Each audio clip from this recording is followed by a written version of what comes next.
Welcome back into Live Now from Fox, where we want to tackle all of the biggest headlines surrounding President-elect Donald Trump. And the first one I want to touch on a little bit is this defamation lawsuit settlement that was reached between Trump and ABC News. So this is in regards to now ABC News agreeing to contribute $15 million to Trump's foundation and museum to end a defamation suit Trump brought against the network. The suit stemmed from March 10th statements by ABC's George Stephanopoulos. In an interview with Representative Nancy Mace, Stephanopoulos said Trump had been, quote, found liable for rape. Trump sued ABC for defamation, saying Stephanopoulos acted with actual malice or disregard for the truth. A May 2023 federal jury found the Trump liable in a civil suit for sexual abuse of writer E. Jean Carroll in the mid-90s, but there was no fine for rape. ABC will also publish an editor's note at the bottom of the original March 10th article accompanying the interview. The note will say ABC and Stephanopoulos, quote, regret those statements. A Live Now look once again at the White House over in Washington, D.C. as we look ahead to this administration set to take over in 2025 as President-elect Trump continuing to fill key positions for his second term. Still, some of his choices could face challenges when it comes to confirmation, even with Republicans having control of the Senate. Joining us now is going to be Rich Rubino, political analyst and historian. Rich, always good to see you. Thanks for being with us on this Sunday. My pleasure. So, Rich, I want to start by making an important distinction to our viewers, which is the fact that some of these appointees can be appointed by President-elect Trump without needing confirmation from the Senate. Others need that confirmation. Can you just differentiate and tell us which of these key positions go in which category? Yes, so the president has about 4,000 people that he has to either appoint or nominate to positions. They're about 1,200 of those 4,000 have to have Senate confirmation. The House of Representatives under the United States Constitution has absolutely no authority. It's the United States Senate for those 1,200 positions. And the Senate, it's called the Advise and Consent Clause in the United States Constitution, which allows the United States Senate to either confirm or to deny those presidential nominations. There's a difference between a nomination and an appointment. So what are the other appointments? Well, the president, everyone from a chief of staff to White House counsel, other positions within the White House, the president does not need Senate confirmation. So those people foundationally become part of the administration simply by the president appointing them. That's chief of staff, that's deputy chief of staff, people that work in the executive mansion, people that work in the White House. The others beginning with cabinet. So every cabinet post, everyone from attorney general to interior secretary to energy secretary to deputy energy secretary to deputy attorney general to deputy secretary of state, they need Senate confirmation. And then what does that mean? That means that the United States Senate, you need 50 votes for the confirmation to pass, with J.D. Vance being the deciding vote. J.D. Vance, the vice president, technically is a member of the legislative branch, even though it appears he's a member of the executive branch. He's actually paid as a member of the legislative branch, but he only votes in the case of a tie. So that means that for those 1,200 appointments, you need 50 United States senators. So what it probably means is you need every single Republican to vote with you, or at least every single Democrat. Rather, you need just about every single Republican. You need every Republican. You're probably, on some cases, like Pete Hegseth, for example, you might not get Susan Collins from Maine, who's a moderate running for re-election potentially in 2026. Lisa Murkowski, very much a nominal moderate Republican. You might not get her in some cases. You might not get other senators that are somewhat independent-minded, like Beef Cassidy from Louisiana. But you need 50 votes in order to get those, in order to get presidential nominated positions, to get those people confirmed by the United States Senate. So there's been some controversies with some of these nominees made by Trump. A couple of those that have been in the headlines, of course, Pete Hegseth, who just mentioned, nominated to be director of the Department of Defense. Also, Tulsi Gabbard, nominated to be director of national intelligence. But Rich, are there any other of these appointees that really stand out to you that you think might also face a challenge when it comes to confirmation?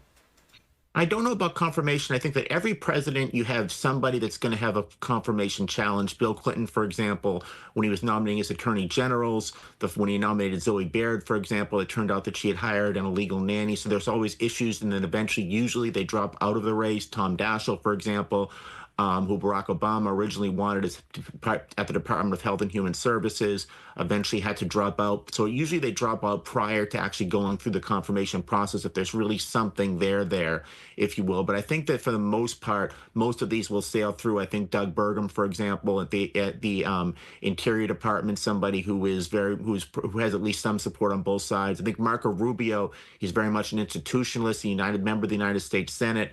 There's some, I think it's a very interesting pick in Marco Rubio because his foreign policy, his interventionist, activist foreign policy views, very hawkish foreign policy views, are very much antithetical, if you will, to President Trump. But I think that in terms of those that might actually get some challenge, I think you might see those more on the deputy cabinet levels. I think that for the most part, most of those that have been nominated by President Trump, ceteris paribus, all things being equal, are probably going to get confirmed, and they're probably going to have redoubtable Democrat support as well.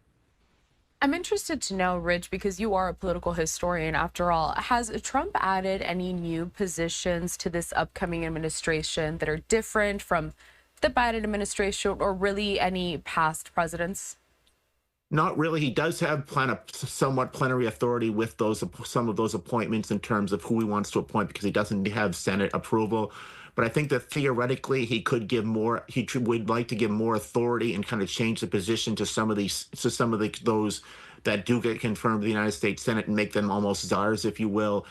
Make them more, I guess, palatable to what Donald Trump wants the positions to be. But I don't see him necessarily changing the positions. But obviously, though, what the day in the life of a chief of staff, a deputy chief of staff, a White House counsel is probably going to be a little bit divergent under a Trump administration, under a more standard administration than at least any of the previous, most recent previous presidents.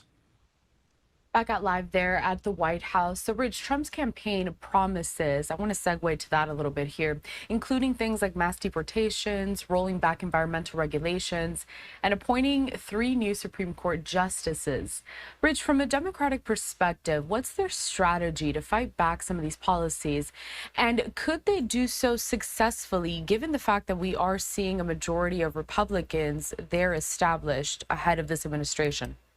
Well, a couple of things. First of all, in the United States House of Representatives, Donald Trump picked Mike Waltz to join his administration, a congressman from Florida. He originally picked Matt Gaetz. Matt Gaetz said he won't be seeking. He won't, even though he was elected to a term representing the peninsula, the Upper Peninsula of Florida, if you will. He will not be. So he will not take that post.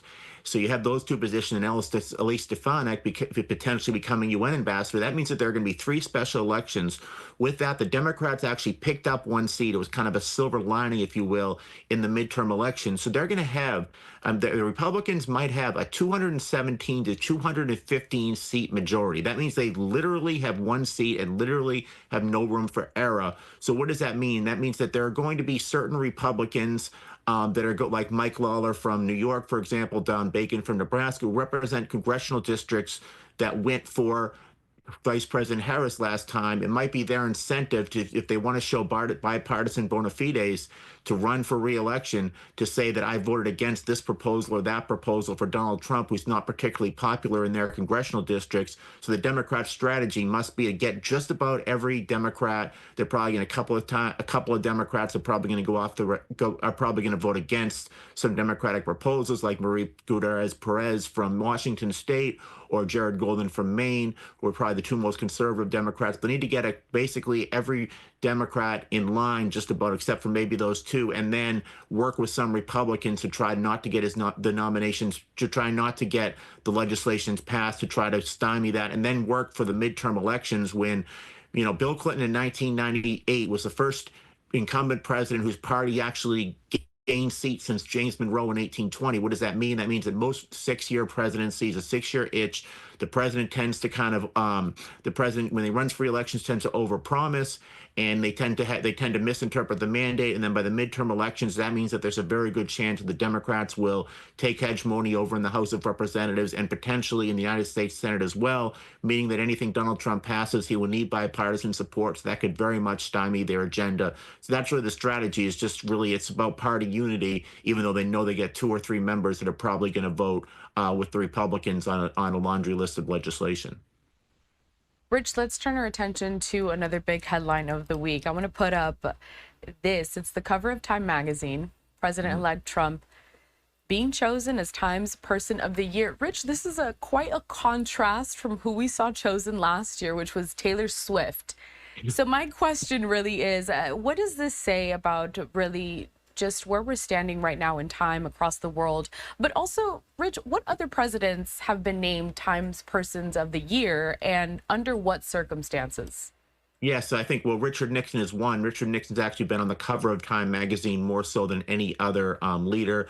Barack Obama certainly was one, for example. Usually, I guess it's kind of the easy answer, because it's supposed to be the person who's the most influential. Is it's going to be, if it's the person who was just elected the president of the United States, obviously Donald Trump becoming the first United States president since Grover Cleveland back in 1892 to be elected to a non-consecutive term. That probably makes him the most significant person. By the way, it does not necessarily mean that you have a positive view of the person. You could have a negative view of the person as well. If Hitler, for example, won the award in 1930, or I guess was on the cover back in 1938, not necessarily because of an endorsement of his actions, but because he was probably the most influential person. So when it says person of the year, it's a little bit misleading in terms of meaning that the person is necessarily has had a positive influence or a negative influence, just that they have had an influence. It doesn't necessarily have to be positive or negative, but it's certainly a United States president being elected. It's very hard to envisage a scenario where you pick somebody other than that, unless there is somebody, a world leader,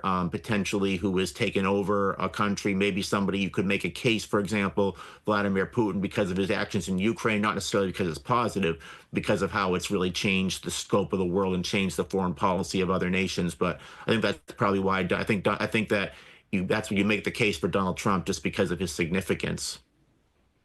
All right, Rich Rubino, political analyst and historian. Always a pleasure to have you here at Live Now from Fox to cover all of these latest political headlines. And of course, we'll see you back here soon as we continue to follow these developments. Thank you so much for having me on again. Of course.